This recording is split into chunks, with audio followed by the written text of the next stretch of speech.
আসসালামু আলাইকুম ওয়া রাহমাতুল্লাহি ওয়া বারাকাতুহু নাহমাদুহু ওয়া নুসাল্লি আলা রাসূলিহিল কারীম আম্মা বাদ। সম্মানিত প্রিয় দর্শক শ্রোতা, আজকে আপনাদের সামনে উপস্থিত হয়েছি ইসলাম বিরোধী গুটি কয়েক নাস্তিকদের বিরুদ্ধে। আজকে আমার কিছু আলোচনা, কারণ বাংলাদেশে তো নাস্তিক প্রচন্ড আকার ধারণ করে। গুটি কয়েক নাস্তিক তারা বুক ফুলে কথা বলে। তার কারণ আমাদের কাছে অনেক বেশি মনে হয়, তার কারণ হচ্ছে যে আমরা তো ঢোল দেখেছি, বাড়ি দিলে আওয়াজ পাই, অনেক দূর থেকে আওয়াজ শোনা যায়, মনে হয় না জানে ভিতরে কি আছে। যখন ভিতরটা দেখা যায় তখন দেখা যায় যে আসলে কিছু নাই, সব ফাঁকা। তো নাস্তিকদের অবস্থা এরকম, গুটি কয়েক নাস্তিক তারা যে ধরনের আওয়াজ দেয় মনে হয় যে একটা বিশাল জনসমর্থন তারা অর্জন করে ফেলেছে, কিন্তু আসলে কিছুই না, ওই ঢোলের মতো হয়ে গেছে। তো আজকে যখন দেখা যাচ্ছে এই ধর্ষণ নিয়ে, জেনা ব্যভিচার নিয়ে যখন সারা দেশ ইসলামের দিকে একটু ঝুঁকে পড়ছে, মানে মানুষের এই ধর্ষণ বন্ধ করার জন্য মানুষ অনেকগুলি আইনের দিকে তাকিয়েছিল। সবগুলি আইন যখন ধর্ষণ, জেনা ব্যভিচার বন্ধ করতে যখন সক্ষম হলো না, তখন মানুষের আস্থার স্থল একটাই, সেটা হচ্ছে ইসলাম। এখন মানুষ বুক বেঁধেছে আশায় যে ইসলাম ধর্ষণ বন্ধ করতে সক্ষম হবে, আর হয়েছে। এর নিশ্চয়তা আছে যে ইসলাম ধর্ষণ বন্ধ করতে পারবে, এর নিশ্চয়তা 100% রয়েছে। সুতরাং যখন দেখছে ইসলামের দিকে মানুষ একটু বেশি ধাবিত হচ্ছে, এরপরে দেখা যাচ্ছে তাফসীর মাহফিলগুলিতে, ওয়াজ মাহফিলগুলিতে মানুষ বেশি যাচ্ছে, সিনেমা হলে মানুষ যাচ্ছে না, তারপরে গানের কনসার্ট গুলাতেও তুলনামূলক সেরকম মানুষ হচ্ছে না।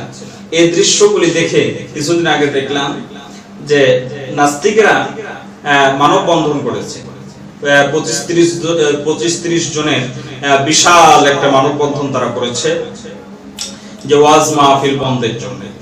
এই ওয়াজ মাহফিল বন্ধের জন্য তারা মানববন্ধন করলো। এরপরে নাস্তিকদের পরিচালিত 71 টেলিভিশন তারা গতকালকে দেখলাম যে তারা ওয়াজ মাহফিলের ব্যাপারে তারা কথা বললো, ওয়াজ মাহফিলের বিরুদ্ধে। ওয়াজ মাহফিল নাকি মানুষদেরকে জেনা ব্যভিচারের দিকে ধাবিত করছে। আসলে বিষয় হচ্ছে চোরের মন পুলিশ একটা কথাই আছে। তো এরা চাচ্ছে যে ইসলামটা বন্ধ হয়ে যায়, কিন্তু এরা হয়তো জানে না যে ইসলাম এটা এমন জিনিস নয়, এটা চেরাগ নয়, এটা এমন চেরাগ নয় যে ফু দিলেই নিভে যাবে, ফু দিলেই নিভে যাবে, এমন বিষয় নয়। ইসলাম তো দুর্বল নয়। ইসলামের আলো, যেমন আমরা বৈদ্যুতিক লাইট ব্যবহার করি, একটা সুইচ থেকে সুইচ অন করলে লাইট জ্বলে যায়, তো অনুরূপ ভাবে ইসলামের যে আলো, এই আলোকে কন্ট্রোল করার জন্য এই আলোর সুইচ স্বয়ং আল্লাহ পাকের কাছে। আল্লাহ পাক এটাকে অন করে দিয়েছেন, পৃথিবীর কোনো শক্তি নাই এই লাইটকে অফ করে দেওয়ার। সুতরাং যতই ষড়যন্ত্র করুক, নমরুদ ষড়যন্ত্র করেছে, ফেরাউন ষড়যন্ত্র করেছে ইসলাম আল্লাহর দ্বীনকে নিভিয়ে দেওয়ার জন্য, আবু জেহেল, আবু লাহাবের গোষ্ঠীরা তারা অনেক ষড়যন্ত্র করলো ইসলামকে নিভিয়ে দেওয়ার জন্য, কিন্তু দেখুন আজকে তারা নাই। আজকে তাদের ইতিহাস মানুষ যখন স্মরণ করে, অত্যন্ত ঘৃণা ভরে তাদেরকে স্মরণ করে। আবু জেহেলের বাড়িতে বাথরুম করে দেওয়া হয়েছে, তাহলে মানুষ তাদেরকে অত্যন্ত ঘৃণা ভরে তাদেরকে স্মরণ করে, বা যখন তাদেরকে মনে হয় বা তাদের ইতিহাস যখন পড়ে, ইতিহাস যখন জানে, অত্যন্ত ঘৃণার সাথে তাদের ইতিহাস জানে, তাদের ইতিহাস পড়ে। সুতরাং ইসলামকে নিভাতে এসে তারাই নিভায় গেছে। আজও যারা ইসলামের বিরুদ্ধে, ওয়াজ মাহফিলের বিরুদ্ধে, শরিয়ার আইনের বিরুদ্ধে, কোরআনের বিরুদ্ধে যারা অবস্থান নিচ্ছেন, এই আওয়াজ বেশি দিন থাকবে না। কোরআনকে স্তব্ধ করতে যারা এসেছিল অতীতে, তারা সকলে নিজেরাই স্তব্ধ হয়ে গিয়েছে। আজও যারা কোরআনকে স্তব্ধ করে দেওয়ার জন্য ষড়যন্ত্র করছে, তারা নিজেরাও স্তব্ধ হয়ে যাবে। ইসলামের কিছুই হবে না, বরং ইসলামকে যত ফু দিতে আসবে, যখন আগুন অনেক বেশি জ্বলে, সেখানে যদি বাতাস লাগে তো আগুন আরো বেশি শক্তি সঞ্চয় করে আরো জ্বলে, আগুনের দাহ আরো বেশি হয়ে যায়। অনুরূপ ভাবে এরা ইসলামের বাতিকে নিভিয়ে দেওয়ার জন্য ফু দিচ্ছে, ইসলাম বিরোধী কর্মকাণ্ড, ইসলামের বিরুদ্ধে অবস্থান নিয়ে ইসলামকে ফু দিচ্ছে। তারা জানছে না যে ফু দিতে এসে ইসলাম আরো শক্তিশালী হচ্ছে, ইসলামের আলো আরো শক্তিশালী হচ্ছে, আরো ব্যাপকভাবে ইসলামের আলো জ্বলতেছে, চতুর্দিকে ছড়িয়ে পড়তেছে। সুতরাং ইসলাম অত সহজ দানিবা নয়।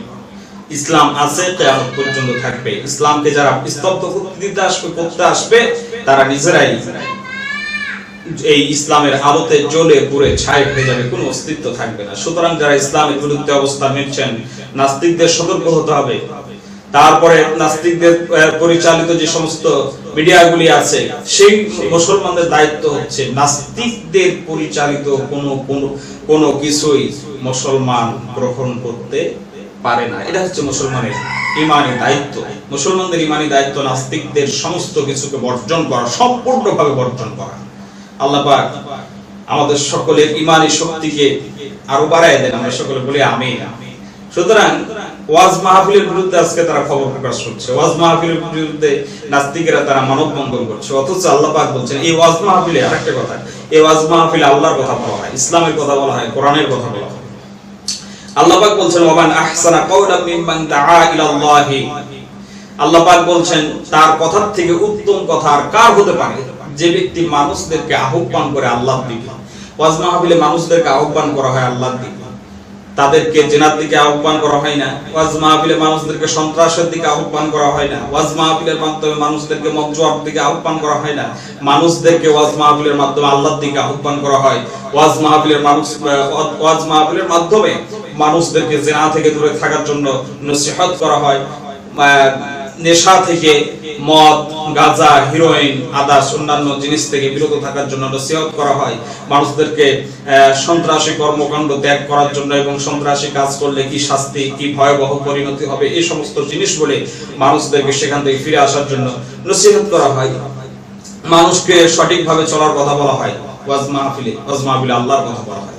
সুতরাং ওয়াজ মাহফিল এটা হচ্ছে আমাদের জন্য খুব গুরুত্বপূর্ণ এবং দেশের জন্য গুরুত্বপূর্ণ, কারণ ওয়াজ মাহফিলের মাধ্যমে অশ্লীলতা পরিহার করে, দুর্নীতি পরিহার করে, সকল রকম খারাপ কাজ পরিহার করে সততার সাথে চলার কথা ওয়াজ মাহফিলে বলা হয়। সুতরাং ওয়াজ মাহফিলের বিরুদ্ধে আপনারা অবস্থান নিচ্ছেন, এর দ্বারা আপনারা এটা প্রমাণ করতে সক্ষম হয়েছেন যে আপনারা অসাধু কর্মকাণ্ডের সাথে লিপ্ত রয়েছেন, অসৎ উপায়ে আপনারা অনেকগুলি কার্যক্রম করতেছেন।